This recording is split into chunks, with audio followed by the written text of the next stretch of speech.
Presenting the classics of Sam P. Chaladurai. Sam P. Chaladurai அவர்களின் போதனை களஞ்சியத்திலிருந்து. நீதிமொழிகள் 8 தேவனுடைய வார்த்தையை குறித்த மிகவும் அருமையான ஒரு வேத பகுதி. அந்த முழு அதிகாரத்தையும் நாம் படிக்க போகிறோம். ஆனால் முதல் 11 வசனங்களை இப்பொழுது நான் உங்களுக்கு வாசித்து காண்பிக்க விரும்புகிறேன். அவைகளிலிருந்து இன்றைக்கு நாம் பேச போகிறோம். முதல் 11 வசனங்கள். ஞானம் கூப்பிடுகிறது இல்லையா, புத்தி சத்தமிடுகிறது இல்லையோ, அது வழி அருகேயுள்ள மேடைகளிலும் நாட்சந்திகளிலும் நிற்கிறது. அது ஊர்வாசல்களின் ஓரத்திலும் பட்டணத்தின் முகப்பிலும் நடைக்கூடங்களிலும் நின்று சத்தமிட்டு, மனுஷரே உங்களை நோக்கி கூப்பிடுகிறேன், என் சத்தம் மனுபுத்திரருக்கு தொனிக்கும். பேதைகளே விவேகம் அடையுங்கள், மூடர்களே புத்தியுள்ள சிந்தையாயிருங்கள். கேளுங்கள், மேம்பாடான காரியங்களை பேசுவேன். என் உதடுகள் உத்தம காரியங்களை வசனிக்கும், என் வாய் சத்தியத்தை விளம்பும். ஆகாமியம் என் உதடுகளுக்கு அருவருப்பானது, என் வாயின் வாக்குகளெல்லாம் நீதியானவைகள். அவைகளில் புரட்டும் விபரீதமும் இல்லை. அவைகள் எல்லாம் புத்தியுள்ளவனுக்கு தெளிவும் ஞானத்தை பெற்றவர்களுக்கு யதார்த்தமுமாயிருக்கும். வெள்ளியை பார்க்கிலும் என் புத்திமதியையும் பசும் பொன்னை பார்க்கிலும் ஞானத்தையும் அங்கீகரித்துக் கொள்ளுங்கள். முத்துக்களை பார்க்கிலும் ஞானமே நல்லது, இச்சிக்கப்படத்தக்கவைகள் எல்லாம் அதற்கு நிகரல்ல. இங்கே ஞானம் ஞானம் என்று மறுபடியுமாக இந்த வசனத்திலே நாம் வாசித்தோம். இந்த ஞானம் என்கிற அந்த வார்த்தை தேவனுடைய வசனத்தை குறிக்கிறது. தேவனுடைய வசனத்தின் மூலமாக வரக்கூடிய ஞானத்தை குறிக்கிறது. இன்னும் கேட்க போனால் நீதிமொழிகளிலே 3 வார்த்தைகள் மறுபடியும் நமக்கு வரும். 3 வார்த்தைகள் மறுபடியும் நீங்கள் வாசிப்பீர்கள். நீதிமொழி புஸ்தகத்தை வாசித்தீர்கள் என்றால் அதில் ஒரு வார்த்தை ஞானம், விஸ்டம் என்கிற வார்த்தை. இன்னொரு வார்த்தை அண்டர்ஸ்டாண்டிங், புத்தி என்று இருக்கும். இந்த முதலாம் வசனத்திலே கூட இருக்கிறது. இன்னொரு வார்த்தை அறிவு என்கிற வார்த்தை அல்லது விவேகம். ஞானம், புத்தி, அறிவு. ஞானம், புத்தி, அறிவு, விஸ்டம், அண்டர்ஸ்டாண்டிங் அண்ட் நாலெட்ஜ் என்கிற 3 வார்த்தைகள் மறுபடியுமாக இந்த நீதிமொழியின் புஸ்தகத்தில் வருகிறது. நீதிமொழியின் புஸ்தகத்தில் அறிந்து கொள்வதிலே அது மிகவும் முக்கியமான வார்த்தைகள். அவைகள் என்னவென்று நான் சற்று உங்களுக்கு விளக்கி சொல்கிறேன். அறிவு என்று சொன்னால் பல காரியங்களை தெரிந்து வைத்துக் கொள்வது, பல தகவல்களை சேகரித்து அவைகளை தெரிந்து வைத்துக் கொள்வது. அறிவுள்ள ஆள் யார்? நிறைய காரியங்களை தெரிந்து வைத்திருக்கிற ஆள். பல சட்டங்களையும் பல விதமான காரியங்களையும் தெரிந்து வைத்திருக்கிறவன் அறிவு படைத்தவன். பல விதமான தகவல்களை, பல காரியங்களை குறித்து அறிந்து வைத்திருப்பது அறிவு. அந்த அறிவு பிறகு அண்டர்ஸ்டாண்டிங்காக மாற வேண்டும். அண்டர்ஸ்டாண்டிங் என்று சொன்னால் புத்தி. அந்த அறிவின் காரணமாக புத்தி வருகிறது இல்லையா? அந்த அறிவின் காரணமாக புத்தி வருகிறது. அந்த அறிவு தான் புத்தியை பிறப்பிக்கிறது. புத்தி கெட்டவன் என்று சொல்லுகிறோம் நம்முடைய நாட்டிலே. புத்தி கெட்டவன் என்று சொன்னால் முதலாவது அவன் அறிவு இல்லாதவனாக இருக்க வேண்டும். இல்ல அறிவு இருந்து அதை சரியான விதத்திலே கையாள தெரியாதவனாக இருக்க வேண்டும். அறிவு அடிப்படையாக இருக்க வேண்டிய ஒரு காரியம். அந்த அறிவின் அடிப்படையிலே புத்தி நமக்கு வருகிறது. புத்தி என்பது விவேகம். புத்தி என்பது அந்த அறிவின் அடிப்படையிலே நாம் சில காரியங்களை கணிக்கக்கூடிய ஒரு தன்மை, அதை குறிக்கிறது அந்த புத்தி என்பது அல்லது அண்டர்ஸ்டாண்டிங் என்பது. பிறகு விஸ்டம், ஞானம் என்பது இந்த நாம் பெற்றுக்கொண்ட அறிவை சரியான முறையிலே, சரியான சூழ்நிலையிலே, சரியான நேரத்திலே எப்படி உபயோகப்படுத்த வேண்டும் என்று தெரிந்து கொள்வது. அறிவு என்பது பல காரியங்களை அறிந்து வைத்திருப்பது. ஆனால் ஞானம் என்பது அந்த அறிந்து வைத்த காரியங்களை சரியான முறையிலே, பிரயோஜனமிக்க முறையிலே உபயோகப்படுத்துவது. எத்தனை பேருக்கு தெரியும்? நிறைய பேருக்கு அறிவு இருக்குதான, ஞானம் கிடையாது. பார்த்துருக்கீங்களா அந்த மாதிரி ஆட்களை? அறிவு நிறைய இருக்கும், நிறைய தெரியும், அது தெரியும், இது தெரியும், எல்லாம் ஊர் விவகாரம் எல்லாம் தெரியும். ஆனால் ஞானம் இருக்காது. அந்த இருக்கிற ஏராளமான தகவல்கள், அறிவு, பலவிதமான தகவல்கள் அவர்கள் சேகரித்து வைத்திருக்காங்க மூளையில. அவ்வளோத்தையும் சரியாக உபயோகப்படுத்தி தங்களுக்கு பிரயோஜனமிக்க வகையிலே தங்களுடைய பிரச்சனைகளை தீர்க்கும்படியாக, தங்களுடைய சிக்கல்களை சீராக்கும்படியாக உபயோகிக்கக்கூடிய தன்மையை தான் ஞானம் என்று நாம் சொல்லுகிறோம். ஞானம், அறிவு, பிறகு புத்தி, இவைகள் தேவனுடைய வசனத்திலிருந்து தான் கிளம்புகிறது. தேவனுடைய வசனத்தின் அடிப்படையிலிருந்து கிளம்புகிறது. ஆகையால் தான் தேவனுடைய வசனம் மிகவும் முக்கியமானதாய் இருக்கிறது நமக்கு.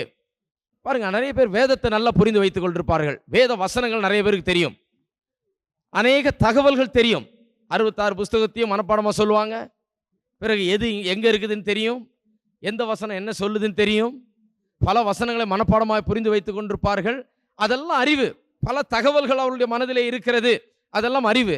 ஆனால் ஞானம் அவர்களுக்கு இல்லாமல் இருக்கும்.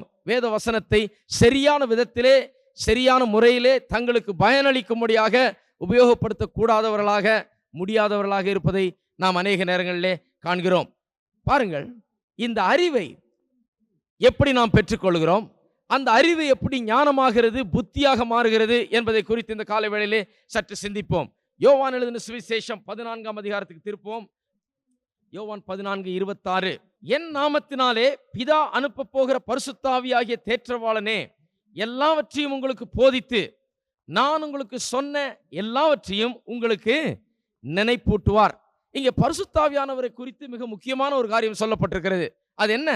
பரிசுத்தாவியானவர் போதிக்கிறவர், எல்லாவற்றையும் குறித்து அவர் போதிக்கிறவர். பரிசுத்தாவியானவர் தான் இன்றைக்கு greatest teacher of the word of God. கர்த்தருடைய வார்த்தையை நமக்கு போதிக்கிறவர் பரிசுத்தாவியானவர். பரிசுத்தாவியானவர் போதிக்கிற ஊழியத்தை இன்றைக்கு நம் மத்தியிலே செய்து வருகிறார். அவர் போதிக்கிறார். போதிக்கிறது மட்டுமல்ல, இன்னொரு காரியத்தையும் செய்கிறார். நான் உங்களுக்கு சொன்ன எல்லாவற்றையும் உங்களுக்கு நினைப்பூட்டுவார். உங்களுக்கு எப்போது ஞாபகம் இருக்கிறதா? அநேக காரியங்கள் உங்களுக்கு போதிக்கப்பட்டிருக்கிறது. பரிசுத்தாவின் அபிஷேகத்தின் வாயிலாக உங்களுக்கு போதிக்கப்பட்டிருக்கிறது. அநேக காரியங்களை கேட்டிருக்கிறீர்கள். அநேக காரியங்கள் மனதுக்குள்ளாக சென்றிருக்கிறது. அநேக காரியங்களை அறிவீர்கள். ஆனால் திடீரென்று ஒரு நாள் ஏதோ ஒரு பிரச்சனையிலோ அல்லது ஏதோ ஒரு சூழ்நிலையிலோ நீங்கள் இருக்கும்போது திடீரென்று பரிசுத்தாவியானவர் உங்களுக்குள்ளாக அதற்கேற்ற, அந்த சூழ்நிலைக்கு ஏற்ற, அந்த பிரச்சனைக்கு ஏற்ற, அதை தீர்க்கக்கூடிய ஒரு வசனத்தையும் வேதத்திலிருந்து உங்களுக்கு எடுத்து காண்பிப்பதை என்றைக்காவது நீங்கள் கண்டதுண்டா? திடீரென்று பரிசுத்தாவியானவர் என்ன பண்ணுகிறார்? உங்களுக்கு ஏற்கனவே போதிக்கப்பட்டதை என்ன பண்ணுகிறார்? நினைப்பூட்டுகிறார். நினைப்பூட்டுகிறார் என்று சொன்னால் என்ன? சும்மா ஞாபகம் வந்தா மட்டும் போதாது. எதுக்கு நினைப்பூட்டுகிறார்? தற்காலிக பிரச்சனையை, உங்களுக்கு இப்பொழுது இருக்கிற பிரச்சனையை, போராட்டத்தை, சூழ்நிலையை மேற்கொள்ளும்படியாக, சிக்கலான காரியங்களை சீர் செய்யும்படியாக, அவைகளை மேற்கொள்ளும்படியாக, அவைகளை சரி செய்யும்படியாக திடீரென்று ஆவியானவர் உள்ளுக்குள்ளாக என்ன பண்ணுகிறார்? நமக்கு நினைப்பூட்ட ஆரம்பிக்கிறார். இந்த நினைப்பூட்டுதலை தான் என்ன சொல்லுகிறோம்? நாம் வெளிப்படுத்தல் என்று சொல்லுகிறோம். வெளிப்பாடு. தேவனுடைய வார்த்தை என்னவாக வேண்டும்? நமக்கு வெளிப்பாடாக மாற வேண்டும். தேவனுடைய வார்த்தையை நாம் கேட்கிறோம், கேட்டு நாம் புரிந்து கொள்வது அவசியம். ஆனால் அது வெளிப்பாடாக மாற வேண்டும். நமக்குள்ளாக அது ஒரு வெளிப்பாடாக மாற வேண்டும். அநேக வேத வசனங்களை நான் கேட்டிருக்கிறேன், படித்திருக்கிறேன். புஸ்தகமா வேத புஸ்தகத்தை ஒவ்வொரு புஸ்தகமா படித்து அதை ஆராய்ந்திருக்கிறோம். ஆனாலும் திடீரென்று சில காரியங்கள், நாம் சிந்திக்காத காரியங்கள், நாம் கற்றுக்கொண்ட காரியங்கள், ஆனால் அந்த நேரத்திலே அதனுடைய வெளிச்சம் நமக்கு சரியாக கிடைக்காமல் இருந்தது.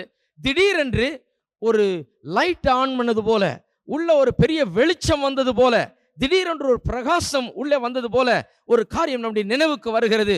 ஓஹோ, இந்த வசனம் இப்படி சொல்லுகிறது, இதுதான் இதற்கு அர்த்தம், இப்படிதான் நான் நடந்து கொள்ள வேண்டும், இதுதான் இதனுடைய பதில் என்கிற ஒரு வெளிச்சம் நமக்குள்ளாக உண்டாவதை நாம் காண்போம். அதுதான் வெளிப்பாடு என்று நாம் சொல்லுகிறோம்.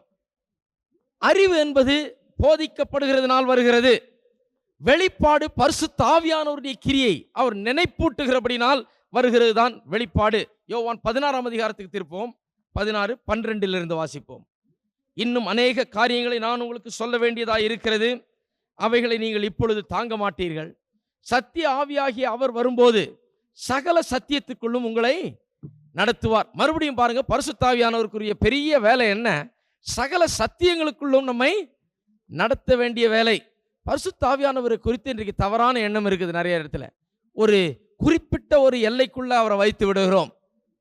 வெறும் நாம் பழகி போன சில காரியங்களை செய்வதற்கு மட்டுமே தான் அவர் பிரயோஜனம் என்று நினைத்து விடுகிறோம். ஆனால் பரிசுத்த ஆவியானவர் உண்மையாகவே ஒரு பெரிய வேலையை செய்து கொண்டிருக்கிறார். அந்த பெரிய வேலை என்ன? சகல சத்தியத்துக்குள்ளும் உங்களை நடத்தி கொண்டிருக்கிறார். அநேகர் நினைக்கிறாங்க சில காரியங்கள் நடக்கலன்னா பரிசுத்த ஆவியானவருடைய கிரியை அங்கே இல்லைன்னு சொல்லி. கிடையாதுங்க. இப்போ பரிசுத்த ஆவியானவருடைய கிரியை இப்போ இருக்குது. சகல சத்தியத்துக்குள்ளும் உங்களை நடத்தி கொண்டிருக்கிறார். ஆவியானவர் பிரசங்கத்தின் மூலமாக, போதனைகளின் மூலமாக உங்களுக்கு நினைப்பூட்டி, உங்களுக்கு போதித்து, உங்களுக்கு அறிவை பகிர்ந்து கொடுத்து கொண்டிருக்கிறார். ஆவியானவருடைய கிரியை தொடர்ந்து நடைபெற்று கொண்டிருக்கிறது. இப்பொழுது சத்திய ஆவியாகி அவர் வரும்போது, அவர் பேரே சத்திய ஆவி. அவர் என்ன ஆவி? சத்திய ஆவி. ஏனென்றால் சகல சத்தியத்திற்குள்ளும் அவர் நடத்துகிறவர். அவர் தம்முடைய சுயமாய் பேசாமல் தாம் கேள்விப்பட்டவைகள் யாவையும் சொல்லி வரப்போகிற காரியங்களை உங்களுக்கு அறிவிப்பார். அவர் என்னுடையதில் எடுத்து உங்களுக்கு அறிவிப்பதினால் என்னை மகிமைப்படுத்துவார். பரிசுத்த ஆவியானவருடைய வேலை எப்பொழுதும் பாருங்க, இயேசுவை குறித்த சத்தியங்களை, நம்முடைய வாழ்க்கைக்குரிய சத்தியங்களை எடுத்து நமக்கு அறிவிப்பதுதான் பரிசுத்த ஆவியானவருடைய மிக முக்கியமான வேலை.